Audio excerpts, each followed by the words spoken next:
Indian air force जिंदाबाद भारत की सेना जिंदाबाद जिंदाबाद जिंदाबाद ऑपरेशन सिंदूर जिंदाबाद जिंदाबाद जिंदाबाद ऑपरेशन सिंदूर जिंदाबाद जिंदाबाद जिंदाबाद दिनै जोंनि बीजेपी दलनि आरो जोंनि यशस्वी प्रधानमंत्री नरेंद्र मोदी बिथांनि जेनाखि सबसे प्रिय मन की बात अनुष्ठान नैबे 122तम मन की बात अनुष्ठानखौ नैबे चिपकाई शक्ति केन्द्रनि सिङाव थानाय 6टा जेनाखि जोंहा बुथ सेन्टार दं बुथ कमिटि दं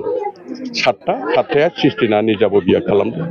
खिन्थु जों बे 6टा बुथ केन्द्रखौ जों खौसेयैनो नैबे चिपकाई बन्दराव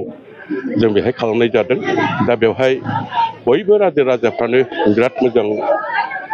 मदद फैदों जों आसा खालामदोंमोन 2-2.5 जागोन किन्तु दा 300नि बांसिन बेहाय रायजो राजाफ्रा जोंजों बाहागो लाफादों बेनि थाखाय आं खुब मोजां मोनदों दा बाथ्रा जाहैबाय नैबे 122तमनि बे स्पेसियेल जों जे दा तिरंगा जात्रा एजेन्डाखौ जों लाफादों बेयो जोंनिल' नङा दुलाराय आसामाव गासै 126टा MLA समष्टिनि जेसेबां बुथ दं प्रत्येकटा बुथआव माने 11टानिफ्राय 11:30सिम मन की बात अनुष्ठान जायो बे मन की बात अनुष्ठानखौ फोजोबनानै माने दानि जे अपारेशन सिंदूर ग्ल'रियासलि खूब मोजाङैनो जे साक्सेसफुल जानो हादों दा बेनि थाखायनो इन्डियान आर्मी आरो भारतनि प्रधानमंत्री यशस्वी नरेंद्र मोदी बिथांखौ धन्यबाद होनो थाखायनो नैबे तिरंगा जात्राखौ लाफानाय जादों बेसिकेलि जोबोद दुखुनांथाव बाथ्रा जे जोंनि हायावनो पाकिस्ताना फिसिनानै दोननाय उग्रबादि सन्थाया जम्मु काश्मीराव फैनानै पेहेलगामाव थांनाय 20 एप्रिलाव 26 जन माने निरीह पर्यटक निरीह भ्रमणकारिखौ बासि हिन्दुखौ बासिनानै जे 26 जनखौ गावथारदों बेनि उचित प्रदुत्तखौ यशस्वी प्रधानमंत्री नरेंद्र मोदीनि निर्णायक भूमिका आरो इन्डियान आर्मिनि प्रचेष्टायाव सानथामनि गेजेरावनो जे पाकिस्तानाव थानाय उग्रपन्थीनि जेसेबां केम्प जेसेबांनाखि बिसोरनि क्वार्टार दं बेफोरखौ टस मस खालामजोबनानै पाकिस्ताननि गोनां एयारफोर्सखौबो टस मस खालामनानै पाकिस्तान आर्मिया जे सारेन्डार खालामनो बाध्य जादों दिनै बिश्वबासिया बेखौ नुदों दा बेखौ नुनानै जों खुब गर्बित दा बेनि थाखायनो दिनैहाय जों दं इन्डियान आर्मिजों जों दं प्रधानमंत्री यशस्वी नरेंद्र मोदीजों बे स्ल'गानखौ लानानै दिनैनि बे प्रग्रामखौ लानाय जादों जितु सार नैबे समाव ससियेल मिडियायाव मोनसे खौरां मोनबाय थादों जे बासबारियाव आदानि कम्पानिनो हा होनाया एलार्टमेन्ट जाबाय होनदों सार मा बुङो सार बेनि सायावहाय बेखौ बासबारियाव आदानि कम्पानिनि हा होनाया बासबारि आंनि न' खाथियावनो बासबारि ओनसोलनि आं खेबसे नङा खेबनै नङा खेबथाम गाहाम विधायक जाबोनाय MLA जाबोनो आंखौ MLA देरहाहरदों बे ओनसोलनि रायजो राजा दा आङो जेखौनाखि दा नुगासिनो दं आरो जेखौनाखि जे आन्दलनकारि बिथांमोना आन्दलन खालामदों बिसोरबो आंनिसिम फैदों आं बिसोरजों जेला आंनाव फैयो आं रायलायदों जे दानि आसाम सरकार एबा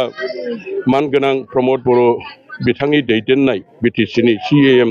प्रमद बर'नि दैदेननाय बे सरकारा माब्लाबाबो रायजोनि खहा खालामनानै खुनु खामायखौ मावा बे एकदम रोखा बे बाथ्राया नंगौ आं खबर लाबाय जे अलरेडि APDCCLनो माने आसाम पावार लिमिटेडनो APDCL कम्पानि लिमिटेडनो 3000 बिगा हाखौ अलरेडि एलटमेन्ट होबाय आरो 600 बिगासो नांदेरबावगौ ओरैबादि सानदों दा बेवहाय खुनु आदानिनो होआखै APDCL लिमिटेडनो बेखौ होनाय जादों दा बाथ्राया जाहैदों जों खोनादों जे गामिनि न' थांफायो गायग्रा हा थाङो बिदि थांबाथ' जानो हाया दा खोनानाय आरो आसल रेकर्ड बे रेकर्डआव माने दासिमबो सঠিक भाबै बेखौ नुनाय जायाखै किन्तु आं मिन्थिनो मोन्दों आं सार्कल अफिसारजों रायलायनाय मथे खुनु रावनिबो न'खरसेबो थाङा खुनु दब्लायसेबो गायग्रा हाया बेवहाय थाङा इभेन जों ट्राइबेल जनगोष्ठीनि मानसिफ्रा जों बिसेसकरि ट्राइबेलफ्रा जों हाग्रा बंग्रायाव थाग्रा जोंहा परिचयानो हाग्रायाव थानाय गतिके जोंनि बे फारसे लक्ष्य खालामनानै बे एपिडिसिएल जेरावनाखि माने बे पावार प्रोजेक्ट थार्माल पावार प्रोजेक्ट जेरावनाखि जानो नागिरदों बे जानो नागिरनाय एलेकायाव कमसे कम भिलेज बाउन्डारि हिसाबै माखासे हाग्रा ओनसोलखौबो दाननानै होफालांगोन बे रोखोमनि बाथ्राखौसो आं खोनानो मोनदों एबा सार्कल अफिसारा जोंनो फोरमायनानै होदों दा बाथ्राया जाहैबाय जाय बिथांमोनहा दा बेखौ लानानै एसे दुखु मोननाय फोरमायदों बा नंगौबो जोंनि न'नि हाफ्रा जुदि थाङोब्ला एफा एनै जों दखल खालामनानै लानाय गय गायनानै जानाय औवा गायनाय जानाय बेफोर जुदि थांजोबोबा अर्थनैतिक भाबै जथेस्थ' एसे खथिया जागोन जाया नङा दा बेखायनो खुनु खथि जायाजासे गामिनि रायजो राजा एबा गामि ओनसोलना खथि जायाजासे सरकारजों एसे मोजाङै सावरायलायनानै जिनिसखौ समाधान खालामोबा आं सानो जे बे जिनिसा खुब मोजां जागोन जेसेबां रायजो राजाफ्रा नाङा होननानै बुंदों बिदिनो गोबां रायजो राजाफ्रा नांगौ होननानैबो बुंदों गतिके आंहा मोनसे बिसास दं